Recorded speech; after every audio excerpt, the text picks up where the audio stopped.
So, good morning once again, guys. So, ngayon, ituturo na natin kung paano mag-insert ng record gamit ang bb.net dun sa MySQL database po natin. So, as we can see, meron po tayong 5 fields po dito. Pero dun sa database po na ginawa po natin is auto-generated yung ID. So, bago po yan, let's double check first our fields and our tables and of course our database. So, paano natin gagawin yan? So, let's open first the MySQL client command line. Ayan. So, wala po tayong nilagay na password dyan. So, let's use QWERTY sample kasi yan yung pangalan ng database na ginamit natin nun. And show tables. So, meron tayong isang table, that is our table profile. Yan po tayo mag-insert ngayon ng record. And then, let's describe our table. So, describe profile. So, meron tayong 5 field. ID, first name, surname, age, and course dito. And then, yung type nila is int, integer, varchar, tiny int, and varchar. So, let's double check also kung meron na tayong record sa loob.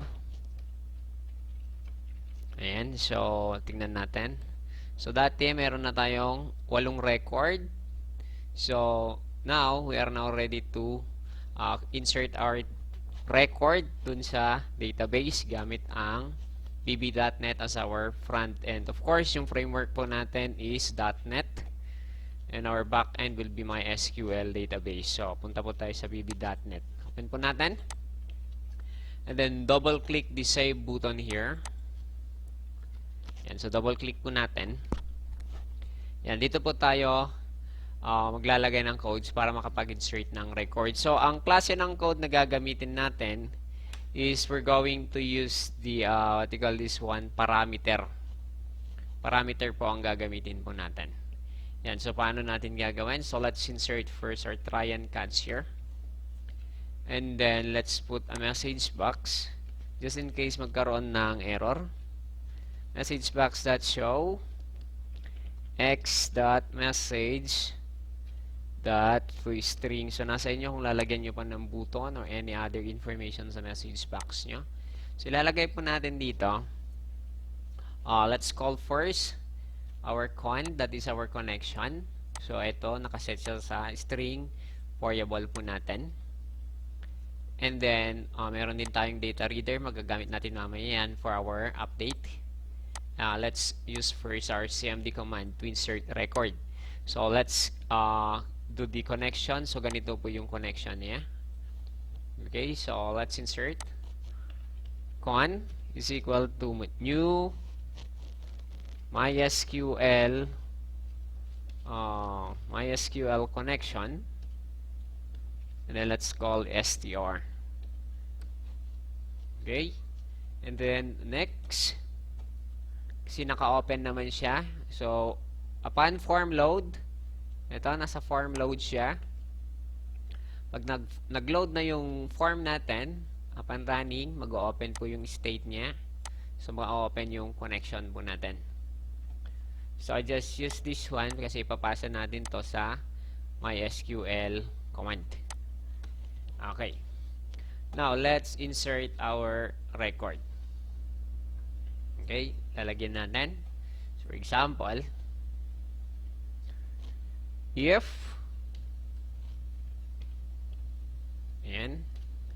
message box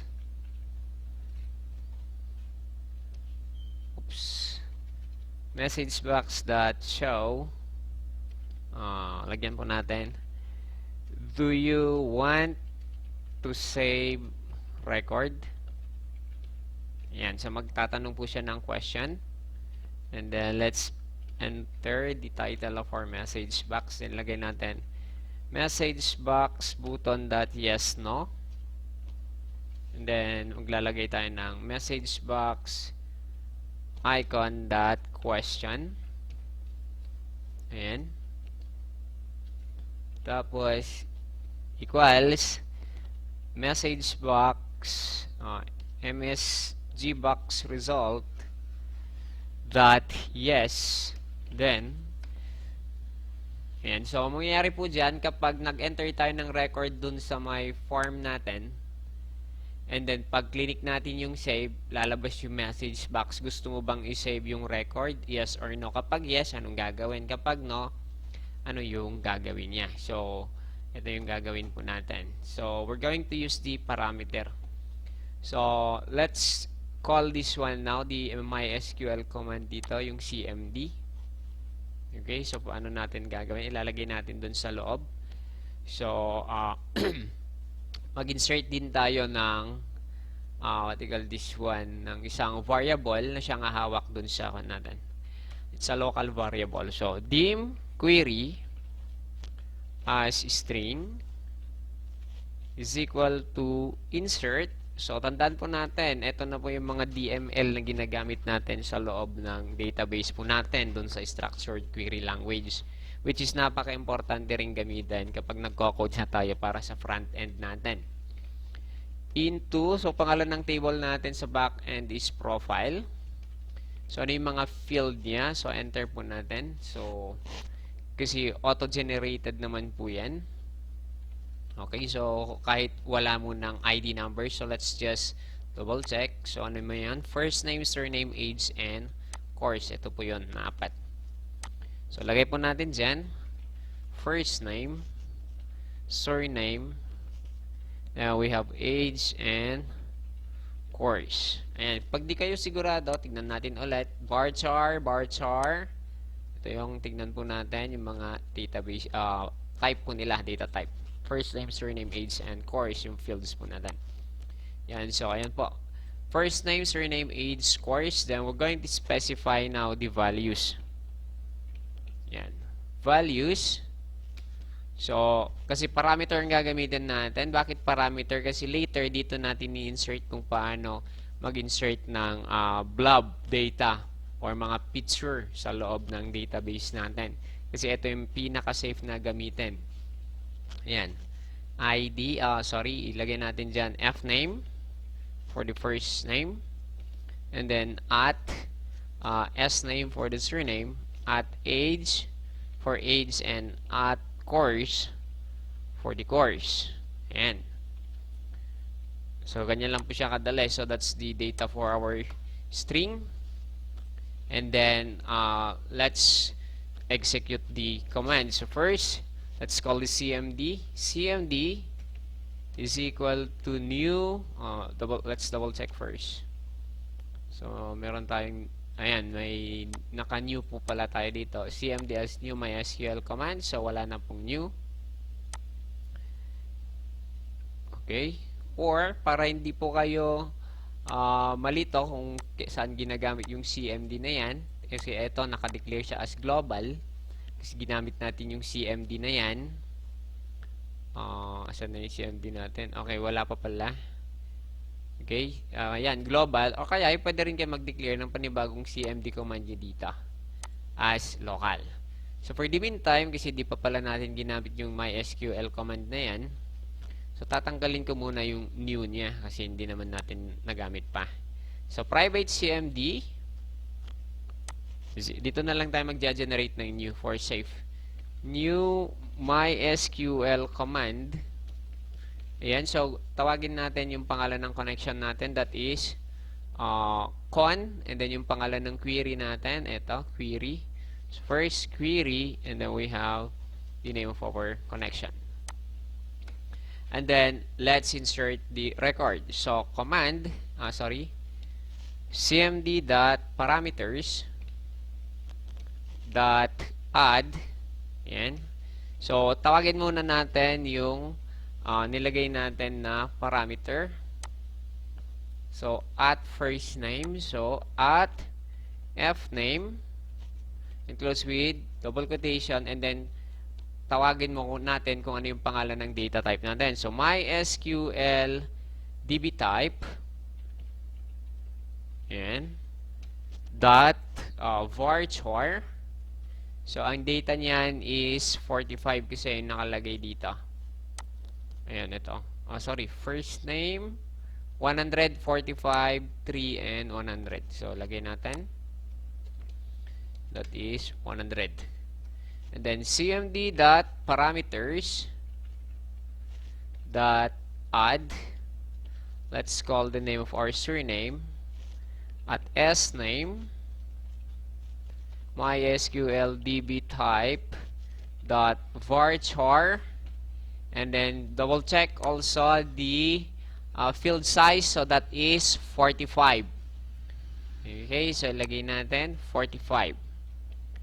And then cmd dot parameters dot add, and then lagay natin double quotation at age MySQL DB type dot ito integer na po yan, so lagay nyo po dyan kung integer dot int. Ayan, so ang ginamit kasi natin dito is tiny int, so we can use the 32 int dot int 32 or int 16, nasa inyo po yan, int 32, and I'm going to put the field size 3. And then cmd dot parameters dot ayan, masyadong malaki, dot add, and then let's insert here at course MySQL DB type dot varchar, so that's the data type of our course, so that is 100. Now let's call the what they call this one, ito yung mga parameter nila, ipapasa naman natin yung value ng bawat fields natin sa index. So let's double check. First name, ang pangalan niya, txt first name, txt last name, txt age, and cbo course. So paano natin gagawin yan? So ganito lang po, cmd dot parameters dot at id, at fname, kasi auto-generated pala yung id natin. Ayan. And then dot value is equal to, you can use me referring to this form, pero pag sa ibang form siya, you can use its name, f4m me dot txt first name dot flex. You can insert that to upper kung gusto nyo yung pag-save niya is uppercase lahat, that to string. Ayan, kung gusto nyo pag-sinave niya is uppercase lahat. Okay, sorry, wala palang period done. cmd dot parameters, and then at sname dot value is equal to me dot txt last name dot text dot to upper dot to string. So you can use that upper case or lower case. Pag lower case naman, to lower. Pag upper case, to upper. Then let's insert the age. cmd dot parameters at age dot value is equal to me dot txt age dot flex. So wala na pong to upper kasi number po yan. Okay, and then last is we have cmd dot parameters, and then at course that value is equal to me dot txt, this is cbo course dot text dot to upper dot to string. Okay, and then enter. Yan, litan natin ng konti para nakikita natin. Now let's do the execution. Okay, kasi nag-call na tayo dito. Pinasa na natin yung query natin. And then, before the execution, papasa muna natin cmd dot connection is equal to con. And then, cmd dot execute non-query. Ayan. And then you can insert now also the what they call this one, the message box. So for example, message box that show, okay, new record has been successfully saved. Ayan. And then let's insert the what they call this one, title of the message box. So ang pangalan niya is new record. And then message box button dot okay, message box icon dot information. Ayan.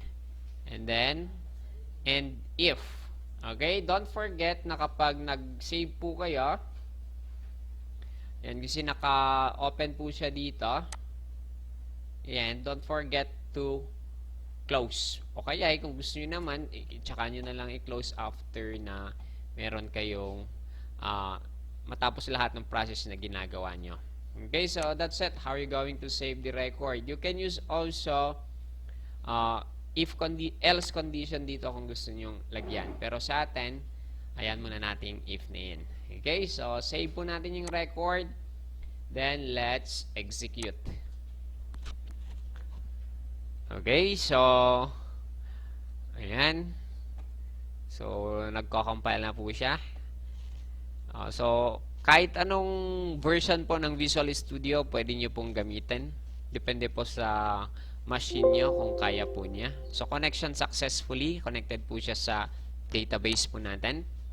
Let's insert now our new record. So, for example, lalagay natin dito sa record na to is, shall we say, first name is, lagay natin Nikki. And then, last name is Kitty. And age niya is, for example, 25. And then, yung course niya is, lagay natin, Computer Science. Click po natin. So, tandaan po natin, ito yung nilagay nating tooltip noon, yung nasa baba. So, click po natin yung save. And then, sabi niya, ito yung ginawa natin sa code. Do you want to save records? So, just click yes po natin. Connection must be valid and open. Okay, sorry, hindi natin na-open. Lagay natin dito. Okay, so, ayan. str con. So, we need to open first. Sorry, hindi ko na kalimutan ko. Con.open.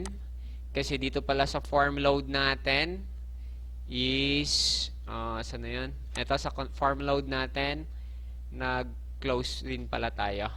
Ito. Okay?